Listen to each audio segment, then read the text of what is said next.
앞에 찬양할 때까지 예수를 내 곁에 하시는 주시니 그 옆에 우리를 눈보다 어리게 하셨네. 내일부터 진행되는 이번 수련회 위해 함께 기도해 주시면 감사하겠습니다. 이번 수련회는 경남 지역에 있는 성결교회들 연합해서 함께 수련회 하는데요. 우리 교회 최재혜 목사님, 이준영 목사님, 김성대 목사님 그렇게 실질적으로 실무를 감당해서 수련회를 진행하시게 되고, 외석한 장로님 교단 청소년부 소위원으로 또 그렇게 섬겨주시고, 이정민 집사님 이번에 특별 강의로 그렇게 강의해 주실 겁니다. 그래서 우리 포항교회 식구들이 섬기는 이 우리 아이들 또 함께 참여합니다. 위해서 기도해 주셔서 성령의 큰 은혜 있기 위해서 함께 마음 모아 주시면 감사하겠습니다. 오늘 1월 두 번째 주일 예배 함께하는 모든 주의 성도들에게 하나님의 크신 은총과 영광이 충만하게 임하시기를 주님의 이름으로 축복합니다. 아멘. 오늘 스스로 버려도 안 되고 잃어버려도 안 되는 것들이라는 제목으로 함께 말씀을 나눠보도록 하겠습니다. 몇 해 전 대구 지역에서 초등학교 교사로 섬기고 계시는 집사님의 이야기를 들었습니다. 집사님 하시는 말씀이 그 초등학교 분실물센터에 물건이 너무 가득 차 있다는 것입니다. 근데 그 물건이 줄어들지 않는다는 것입니다. 가서 보면 물건이 값비싼 것도 많고 아주 새 것 같이 아주 쓸만한 것들이 많은데 초등학교 분실물센터에 아이들이 찾으러 올 생각을 안 한다고 합니다. 왜 아이들이 잃어버린 그 물건들 찾으려고 하지 않을까요? 찾을 생각을 안 하고 새로 살 생각할 때문이겠죠. 물건의 가치를 소중히 여기지 않습니다. 여기 앉아 계신 여러분들 예전에 다 사실 때 양말 바느질로 키워서 다 신어본 기억이 있으시죠? 남자분들 이 콤비나 양복 위에 여기 위에 동그랗게 이렇게 타조 알처럼 이렇게 해서 박혀 있는 거 옷 다 입어 보셨죠? 예. 여러분 세탁소나 수선 가게에 짜집기 수선 막 이런 거 많이 하셨죠? 요즘은요? 예, 하지 않을까요? 시대가 그렇게 흐르는 것 같습니다. 물건에 대한 소중함을, 가치를 잊어버리고 있는 시대가 아닌 것 같습니다. 유형적인 물건만 그런 것이 아닙니다. 무형적인 사람의 관계 속에서의 여러 가지 신뢰, 그리고 사랑 용서의 그러한 가치와 감정들, 그것들도 이 땅에 많은 사람들이 스스로 버리거나 잃어버리고 사는데 찾으려고 행복시키려고 노력하지 않습니다. 에이, 안 보면 그만이지. 내가 뭐 그 사람 도움 안 받으면 그만이지. 다시 볼 일 있겠어? 라고 무너진 신뢰나 그러한 사람 간의 이해와 용서, 사랑, 이런 이 소중한 가치들을 우리 너무 쉽게 내팽겨치는 그런 시대에 살고 있는 건 아닌가 싶습니다. 무엇보다도 좀 더 우리가 무겁게 받아들여야 할 것은 하나님과의 관계에 있어서 우리가 스스로 거부하고 스스로 버린 것들이나 하나님과의 관계 속에서 잃어버린 것들을 무엇인지도 파악도 못하고 파악을 해도 찾으려고 노력도 하지 않는 이러한 잘못된 습성들이 우리 가운데 있지는 않은가 그런 생각을 해봅니다. 1월 둘째 주일입니다.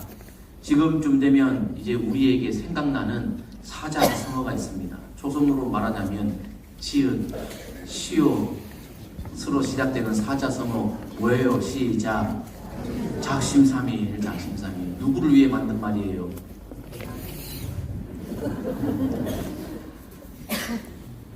새해를 시작하고 우리가 다졌던 그 다짐들, 결단들 스스로 버리기도 하고 스스로 거부하기도 하고 잃어버리기도 했을 것입니다. 오늘 이 1월 두 번째 주일 우리가 늦지 않게 다시 작심삼일 할 수 있는 그 새 출발의 시간 되기를 주의 이름으로 축복합니다. 아멘. 여러분 걱정하지 마세요. 작심삼일 100번만 하면 돼요. 100번. 그럼 이길 수 있어요. 오늘 새로운 출발, 우리 사울의 이야기를 통해 반면교사 삼아서 우리에게 주시는 하나님의 은혜를 나눠봤으면 좋겠습니다. 스스로 버려서도 안 되고 또 자기도 모르게 잃어버려서도 안 되는 것들, 첫 번째는 스스로 작게 여기는 마음입니다. 스스로 작게 여기는 마음. 오늘 본문에 등장하는 사울 왕은 그 등장 때로부터 성경은 우리에게 모습을 보여주고 있어서 우리는 그를 잘 알 수 있습니다. 사무엘상 9장 말씀에 보면 그의 이름은 사울이요 준수한 소년이라. 이스라엘 자손 중에 그보다 더 준수한 자가 없고 키는 모든 백성보다 어깨 위만큼 더 컸더라. 소년인데요. 아직 성인이 아니고 소년인데요. 그때 벌써 이 사울의 키가 모든 백성 어른들보다 어깨 위만큼 더 컸다라고 말합니다. 아주 훌륭한 이 피지컬을 가지고 있었습니다. 황금 비율을 가지고 있었는지도 모르겠습니다. 그런데 이렇게 좋은 피지컬을 갖고 있을 뿐만 아니라 무엇보다도 준수했다라고 말합니다. 준수한이라고 하는 이 단어를 다른 버전의 성경에는 잘생겼다 그렇게 번역한 성경도 있고 감동을 주게 생겼다 이렇게 되어 있습니다. 여러분 혹시 지금까지 사시면서 누구 사람 얼굴 보고 감명받은 적 있습니까? 지금 저보고 하는 거 말고요. 그게 익히 다 아는 거니까 뭐 세상스럽게 그럴 필요는 없고, 여러분 누군가를 봤는데 와 어떻게 생긴 것 자체가 감동이다 이런 사람 본 적 있습니까? 마치 TV나 드라마 속에 나오는 이 연예인 보듯이 그렇게 막 얼굴에 광채가 나고 아우라가 보이는 그런 사람 만난 적 있습니까? 게다가 키까지 큽니다. 거의 뭐 저하고 동일하다고 보면 돼요. 키 크고 인물 좋고. 여러분 다른 사람보다 어깨 위에 그가 있으니 멀리서도 그를 다 알아볼 수 있는 거죠. 천만다행인 건 잘생겼다는 거. 그러니 많은 사람들이 얼마나 이 감정을 훈훈하게 감동을 주겠습니다. 근데 뿐만 아니라 성경에 보면 사울은 효자였습니다. 아버지를 지극히 잘 섬겼고 아버지에게 순종하는 사람이었습니다. 그러니 키 크고 인물 좋고 마음 착하고 모든 것을 다 가진 완벽남이 바로 사울입니다. 그런데 이것이 언제부터요? 소년 때부터. 그러니까 어릴 때부터 그가 늘 듣던 것은 칭찬. 잘생겼다. 어떻게 저렇게 잘생겼나? 뿐만 아니라 잘생겼는데 어떻게 저렇게 심성이 곱고 착하냐? 이 말을 듣고 그렇게 자랐단 말이에요. 늘 칭찬과 박수 속에 살던 그 자칫 잘못하면 어떻게 됩니까? 웃자하게 되죠. 여러분 그죠? 보통 사람이면 칭찬받고 박수받고 막 이러면요 마음이 들떠가지고 구름 위를 걷는 것처럼 확 웃자랍니다. 그래서 웃자라다 못해 교만해지고 거만해지는 거죠. 나 이런 사람이야. 나 이런 사람이야. 그렇게 하며 마음을 높이 가지게 되는 것입니다. 그런데 이 사울은 좀 달랐습니다. 특별한 사람임에 분명합니다. 어릴 적부터 그렇게 칭찬과 박수에 익숙해졌지만 그의 마음은 언제나 겸손했습니다.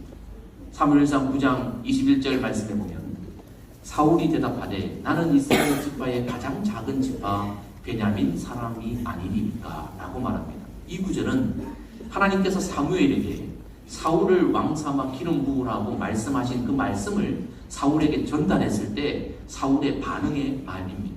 아이고 제가 왕이라니요 가당치 않습니다. 제가 어떻게 초대 왕이 될 수 있습니까? 우리 집안은 그렇게 좋은 배경이 아닙니다. 12지파 중에 베냐민 지파 작은 지파인 것을 너무 잘 알고 계시지 않습니까? 나는 배경이 좋지 않습니다. 가문이 그렇게 좋지 않습니다. 게다가 우리 가문은 우리 작은 베냐민 지파에서도 아주 미약한 가정입니다. 그러니 제가 감히 할 수 없습니다. 라고 그렇게 겸손한 반응을 보여드렸습니다. 그러나 하나님께서 그를 찍으셔서 선택하셔서 사무엘을 통해 왕으로 세우시기로 확정하셨기에 그 정함을 피할 수 없었습니다. 이제 왕으로 즉위하는 의식, 예식을 위해 사람들이 다 모였습니다. 사무엘이 얼마나 철저하게 준비했겠습니까? 기름도 준비하고 예식을 거행하려고 하는데 정작 사울이 보이지 않는 거예요. 야, 이 사울 어디 갔냐? 사울 어디 갔냐? 사무엘이 찾고 있을 때 하나님께서 하늘에서 보시고 답답하시니까 사무엘아, 사울이 지금 진보다리 사이에 숨어 있다 라고 알려주십니다. 그 덩치가 산만한 큰 다른 사람들보다 어깨 위에 있는 그 잘생긴 그가 지금 진보다리 속에 고개를 쳐갖고 엉덩이를 쑥 내고 이렇게 숨었다 이 말이에요. 왜 그렇습니까? 마치 발표회를 앞둔 유치부 아이들이 너무 긴장되고 너무 걱정이 되어가지고 벌벌벌벌 떨고 있는 것처럼 사울왕이 그렇게 그 뛰는 가슴을 안고 숨어 있었다는 것입니다. 뭘 말합니까? 자신감이 없었다는 얘기가 아닙니다. 그가 겸손했다는 것입니다. 어릴 적부터 칭찬에 익숙했지만 그는 교만해지지 않았고 많은 사람들의 이 이목이 집중되었지만 그는 늘 스스로 작은 마음을 가졌습니다. 왕의 자리까지도 탐내지 않는 그러한 겸손한 사람이었습니다. 그런데 그러던 그가 13장, 14장, 15장에 가보면 변질된 모습으로 우리에게 나타나 보이게 됩니다. 그가 처음 순수한 마음을 다 놓쳐버리고 잃어버리고 버려버리고 변질되어 버렸습니다. 13장 말씀에 보면 첫 번째 에피소드를 우리에게 알려주시는데 블레셋과의 관계 속에서 일어났던 일입니다. 블레셋 사람들이 군사를 일으켜서 자기들을 치려고 다가오고 있습니다. 근데 이 제사를 드리고 예배를 드리고 이제 출전해야 되는데 오기로 한 사무엘이 보이지 않는 것입니다. 마음은 급합니다. 지금 사울의 귓가에는 저 블레셋 사람들의 발자국 소리, 군사들의 이동 소리가 들립니다. 그 발자국 소리가 가까이 들릴 때마다 사울의 심장이 반응하는 거예요. 이거 어떡하나? 이거 어떡하나? 어떡하나? 군사들은 하나둘 겁먹고 도망치는 사람들도 생겨났습니다. 마음이 급하는 거예요. 그래서 그가 했던 일이 뭡니까? 율법이 정한 것은 예배의 집례는 제사장만 하게 되어 있는데 그가 왕임에도 불구하고 번제를 집례해버립니다. 예배자가 아니라 집례자로 자기가 서게 됩니다. 이것은 하나님께서 기뻐하지 않는 죄였습니다. 마땅히 자기의 한계를 알고 자리를 지켜야 됐었는데 그가 자기도 기름 부은 자다라고 여기면서 제사장이 해야 할 그 일을 선을 넘어 자기가 집례자가 되어 범죄했습니다. 두 번째 에피소드는 15장에 오늘 아말렉과의 전투에서 일어나게 됩니다. 사무엘이 사울 왕에게 신신당부하죠. 아말렉 왕 아각을 치게 될 것이고 승리케 될 것인데 하나님이 반드시 이기게 해주실 것입니다. 그런데 왕이시여 기억하십시오. 모든 생명들 남기지 말고 진멸하십시오. 주님의 명령입니다. 그 말을 듣고 이제 아말렉과의 전투에 나아갔던 사울, 전쟁에서 하나님께서 약속대로 이기게 해 주셨습니다. 근데 문제는 그 다음입니다. 블레셋과의 전투에서 블레셋 사람들의 발자국 소리가 들릴 때 심장이 뛰면서 하나님의 말씀을 잃어버렸던 그 사울이 아말렉과의 전투에서 이기고 난 뒤 그 아말렉에 있는 짐승들의 울음소리가 들릴 때마다 그의 심장이 반응하기 시작합니다. 그 우렁찬 짐승들의 소리를 듣고 그의 심장이 가만히 있지 않는 거예요. 뛰기 시작합니다. 그 심장이 뛴과 동시에 그는 하나님의 명령을 잃어버리게 되고 버리게 되었습니다. 진멸하라는 주의 명령을 어기고 짐승들, 건강한 짐승들을 남겨서 갇히고 옵니다. 여러분 오늘 본문 말씀, 본문을 읽으면서 반복적으로 등장하는 단어를 여러분 발견하셨습니까? 3번 반복되는 단어가 있는데요. 뭐입니까? 청종입니다. 청종. 귀로 듣고 삶으로 순종하는 것입니다. 여기에는 순종과 복종의 의미가 다 담겨져 있는 단어가 청종입니다.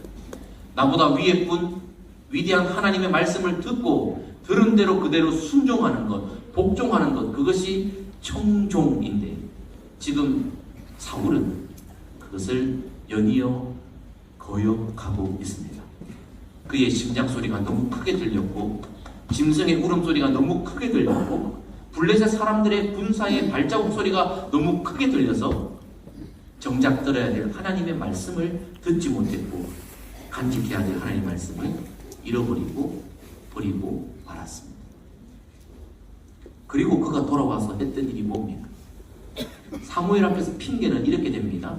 내가 아니고 백성들이 이 건강하고 흠없는 짐승들로 번제를 드리겠다고 해서 내가 어쩔 수 없이 가지고 왔습니다. 백성들 탓입니다. 라고 말을 핑계를 대면서 그러면 가지고 온 그 짐승들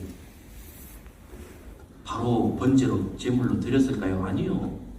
번제 드리는 것을 제일 먼저 하지 않았습니다. 그가 했던 일이 뭡니까? 자기를 위하여 기념비 세우는 일을 먼저 했습니다. 내가 이겼어. 내가 전략과 전술을 잘 짰어. 내가 용감했어. 내가 지도를 잘했어. 내가 이겼어. 라고 자기를 드러내는 기념비를 세웠습니다. 하나님이 승리케 하셨습니다. 그런데 자기의 이름을 드러내는 기념비 세우는데 정신이 풀려서 정작 번제 드리는 일도 하지도 않았습니다.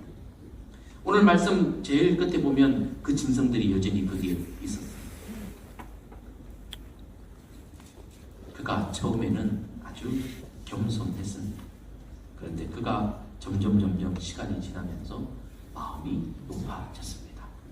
마음이 높아지니까 하나님의 말씀 따위는 들리지도 않고 소중하게 여겨지지도 않았습니다. 여러분, 성경 속에 이렇게 마음이 높아진 이들에 대한 하나님의 반응의 이야기들이 곳곳에 기록되어 있는데요. 그 대표적인 곳이 이사야 14장의 말씀입니다. 너 아침의 아들 계명성이여 어찌 그리 하늘에서 떨어졌으며 너 열국을 엎은 자여 어찌 그리 땅에 찍혔는고. 계명성 말 그대로 빛나는 존재입니다. 반짝이는 빛나는 존재입니다. 열국을 엎을 만큼 권세도 가지고 있고 역할도 감당할 수 있는 능력도 있는 자예요. 하나님이 그렇게 세워줬습니다. 빛나는 자로 역할을 감당할 수 있을 만한 능력 있는 자로 세워주셨습니다. 처음에는 그렇게 잘했습니다. 그런데 시간이 지나면서 변질되어졌습니다. 마음이 높아지기 시작했습니다. 13절 네가 네 마음에 이르기를 내가 하늘에 올라 하나님의 무별 위에 내 자리를 높이리라. 내가 북극 지폐의 산 위에 앉으리라. 가장 높은 구름에 올라가 지극히 높은 이와 같아지리라 하는도다. 마음의 생각을 감찰하시고 꿰뚫어 보시는 하나님께서 계명성의 마음 중심에 있는 마음을 보셨습니다. 그 마음이 뭡니까? 하나님처럼 높아지겠다. 이만하면 됐어. 나는 이제 하나님 따위는 필요 없어. 하나님의 지시 따위는 들을 필요가 없어. 하나님 말씀 명령 내가 청종할 필요가 없어. 나도 분별력이 있고 이만하면 나도 연륜이 있고 나도 능력이 있고 이만하면 됐어. 이제 하나님 필요 없어. 이제 병도 나았고 자식도 다 키웠고 시집장가도 웬만큼 다 보냈고 자산도 있고 이만하면 건강하고 내가 이만하면 관계도 잘했고 평판도 좋고 이만하면 됐어. 이만하면 됐어. 이제는 하나님의 세밀한 지시 따위는 필요 없어. 하나님 청종하는 건 귀찮아. 내가 알아서 결정하면 돼. 라고 계명성의 마음 가졌다는 거죠. 그의 결과는 어떻게 됩니까? 그러나 이제 네가 스월 곧 구덩이 맨 밑에 떨어짐을 당하리로다. 스월 게데스 끝도 없는 저 구동텅이 밑바닥 땅끝 지옥 끝이 없는 밑바닥 속으로 떨어지는 인생의 경우가 많았습니다. 처음 그가 창조되었을 때는 빛나는 존재, 능력 있는 존재로 창조되었는데 변질되어지고 마음이 높아 교만해졌을 때 스스로 낮아진 마음을 버렸을 때 하나님이 그를 내치는 이야기가 이사야 기록되어 있습니다. 그렇습니다. 여러분, 성경은 철저하게 우리에게 교만을 경계하십니다. 여호와께서 성을 지키지 아니하시면 파수꾼의 경성함이 허사라고 성경은 말씀하고 있습니다. 여러분, 교만한 자의 집은 하나님이 직접 허십니다. 교만은 하나님이 미워하십니다. 교만은 표명과 넘어짐에서 높은 마음 가지면 안 됩니다. 반드시 넘어지게 되어 있습니다. 교만하면 안 됩니다. 잘난 체 하면 안 됩니다. 하나님이 교만한 자를 대적하십니다. 하나님과 싸우고 이길 만한 피조물이 도대체 어디에 있습니까? 성경은 말씀하십니다. 높은 데 마음을 두지 말고 스스로 지혜 있는 체 하지 말고 하나님 없어도 된다라고 생각하지 말라는 거예요. 하나님 지시 따위 말씀 따위는 필요치 않다고 마음 가지지 말라는 거예요. 높은 데 마음 두지 말고 낮은 데 마음을 두라 말씀하고 있습니다. 주께서 사랑하시는 성도 여러분, 우리가 절대 의도적으로 스스로 버려서도 안 되는 마음, 그리고 나도 모르게 잃어버려서도 안 되는 마음은 작게 여기는 겸손의 마음입니다. 오늘 작심삼일 다시 시작하는 날입니다. 다시 한번 하나님의 이 말씀 붙잡고 저와 여러분들 스스로 작은 마음 잘 간직할 수 있기를 주의 이름으로 축복합니다. 스스로 버려서도 안 되고 혹시 자기도 모르게 잃어버려서도 안 되는 것들 두 번째는 하나님을 경외하는 마음입니다. 하나님을 경외하는 마음. 여러분 사무엘상 15장 24절에 사울이 이렇게 사무엘에게 말합니다. 내가 범죄하였습니다. 내가 여호와의 명령과 당신의 말씀을 어긴 것은 내가 백성을 두려워하여 그들의 말을 청종하였습니다. 성도가, 제자가, 왕이 여호와 하나님의 말씀을 청종해야 함에도 불구하고 여호와의 말씀은 버리고 잃어버리고 피조물인 사람의 말을 청종하는 존재로 전락되어졌습니다. 하나님 말씀 듣다가 사람 말 듣다가 이 다음에는 누구 말 들어요? 원수 마귀의 말 청종하는 존재로 또 전락되고 마는 것입니다. 점점 수준이 떨어져 내려가는 거죠.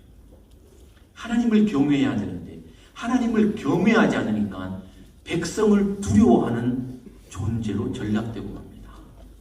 여러분 하나님을 경외하면 사람을 두려워하지 않을 수 있습니다. 그런데 하나님 경외함을 잃어버리면 사람을 두려워합니다. 사람 눈치 봅니다. 저 사람이 이렇게 생각하면 어떡하지? 저렇게 말하면 어떡하지? 내가 손해보고 피해보면 어떡하지? 세상과 사람을 두려워하게 되었습니다. 하나님을 경외하면 세상을 다스리는 존재로 서게 되지만 하나님 경외함을 놓쳐버리면 세상의 다스림을 받게 됩니다. 원수마귀 말해서 뭐 하겠습니까? 하나님께 관심을 두지 않고 사람들의 이목에 관심 두니까 그가 잃어버리게 되는 것이었습니다.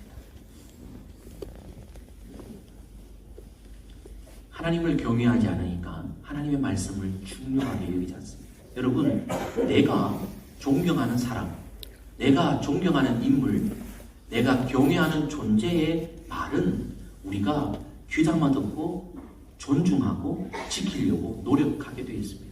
근데 내가 얕잡아 보는 사람, 내 수준 정도로 보는 존재, 나보다 하찮은 존재 하는 말, 조언, 격언 우리는요 소위 기뜸으로 듣습니다. 한쪽으로 듣고 한쪽으로 바로 버립니다. 들은 채 만채 합니다. 무시하는 거죠. 여러분 청종하지 않는다는 것은 말하는 그 존재를 무시한다는 거죠.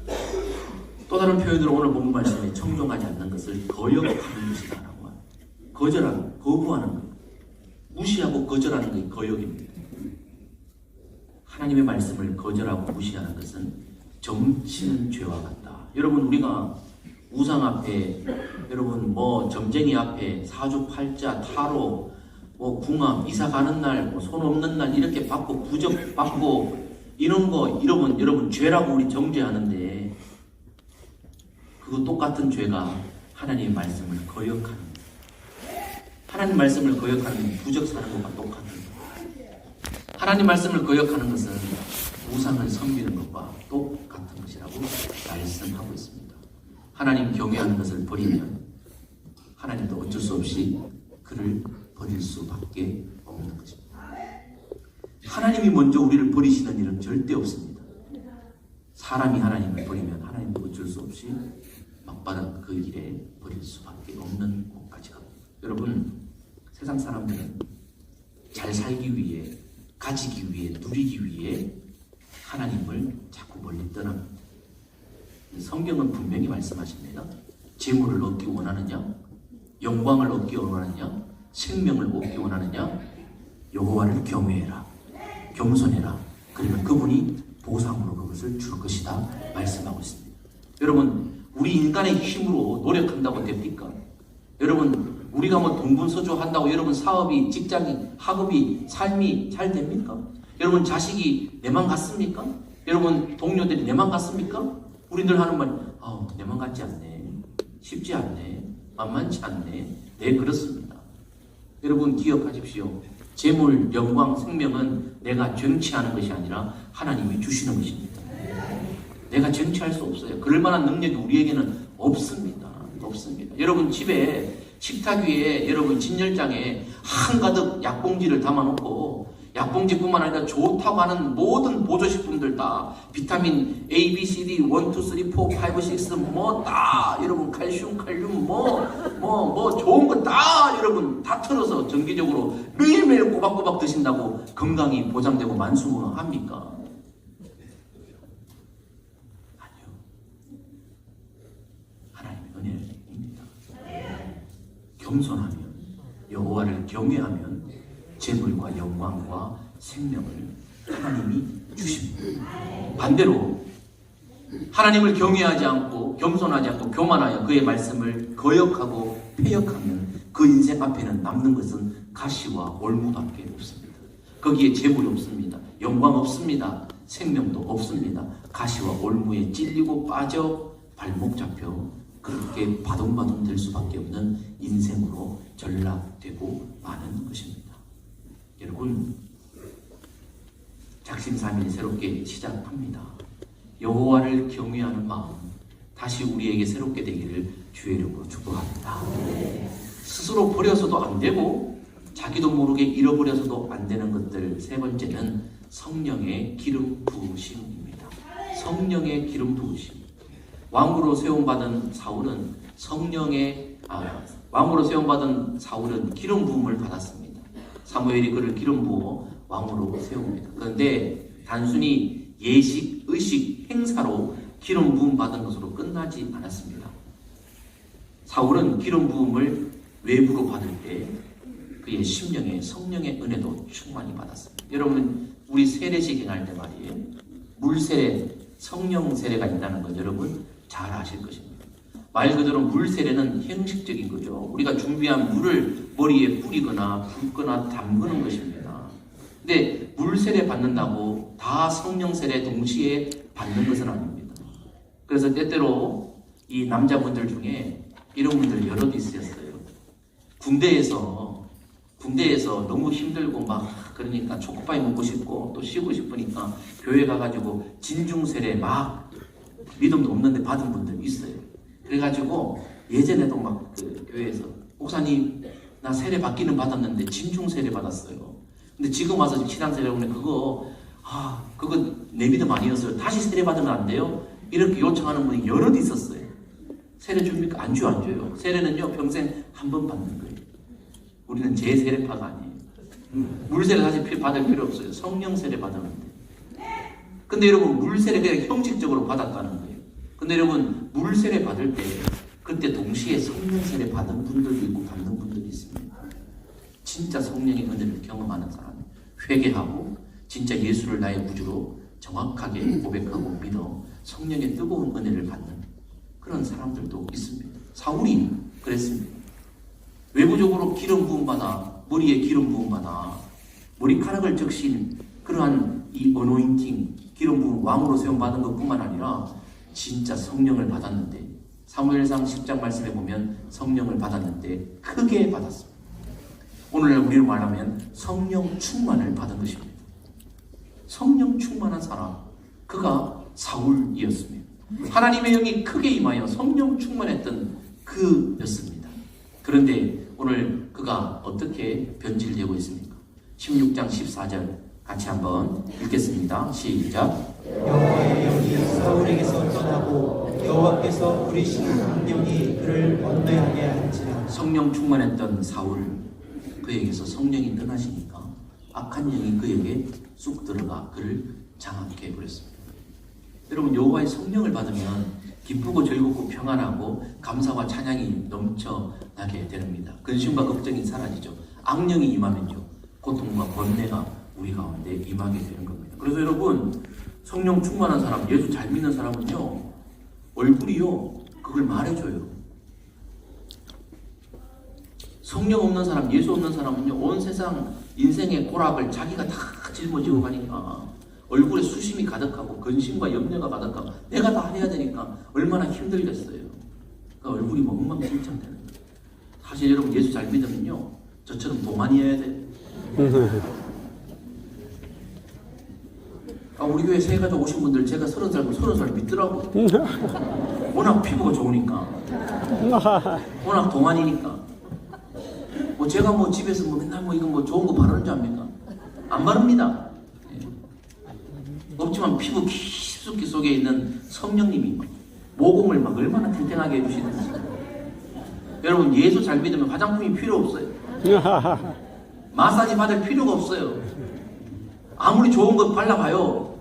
성령 떠나고 근심 있으면요 얼굴이요 수심으로 가득 죽을 때 수심이 가득. 사울이 그랬습니다. 성령 받았을 때 그는 정말 빛나는 존재였지만 성령이 떠났을 때 그는 악한 영에 사로잡히고 말았습니다. 그래서 성령은 말씀하십니다. 누구든지 그리스도의 영이 없으면 그리스도의 사람이 아니다. 그리스도의 영이 없으면 그리스도의 사람이 아니다.